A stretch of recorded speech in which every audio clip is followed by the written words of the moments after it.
আসসালামু আলাইকুম রহমতুল্লাহ বরকাতুহু। সম্মানিত প্রিয় মুসলিম ভাই ও বোনেরা, আর ইসলামী টিভির পক্ষ থেকে সকলকে জানাই আন্তরিক মোবারকবাদ। আশা করি সকলে ভালো আছেন। আমি আলহামদুলিল্লাহ আল্লাহর রহমতে ভালো আছি।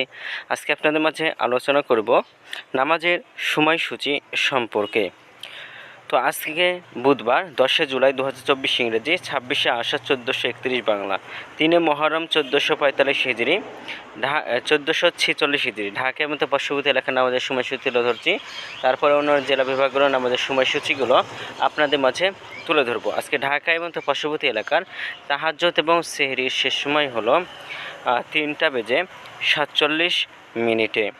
আজকে ফজর রক্ত শুরু হয়েছিল 3টা 52 মিনিটে এবং শেষ হয়েছে 5টা 17 মিনিটে। জোহরের রক্ত আজকে শুরু হবে 12টা 5 মিনিট এবং শেষ হবে 4টা 43 মিনিটে।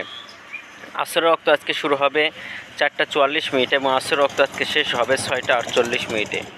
মাগরিবের রক্ত আজকে শুরু হবে 6টা 52 মিনিটে এবং মাগরিবের রক্ত আজকে শেষ হবে 8টা 15 মিনিটে।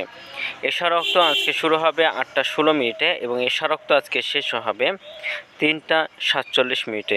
এইগুলো আমাদের সময়সূচিগুলো যেগুলো বললাম, এগুলো কিন্তু শুধু ঢাকার মতো পার্শ্ববর্তী এলাকার জন্য।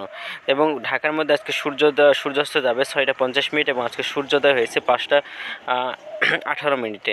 তো এইগুলো সব ঢাকার মধ্যে পার্শ্ববর্তী এলাকার আমাদের সময়সূচি। এখন আপনাদের মাঝে আলোচনা করব বিভাগীয় শহরের জন্য উল্লেখিত সময়ের সঙ্গে যেসব বিভাগের সময় আপনি যোগ বিয়োগ করবেন তা হলো অর্থাৎ আপনি বিয়োগ করবেন চট্টগ্রামে 5 মিনিট এবং সিলেটে 6 মিনিট কম করবেন।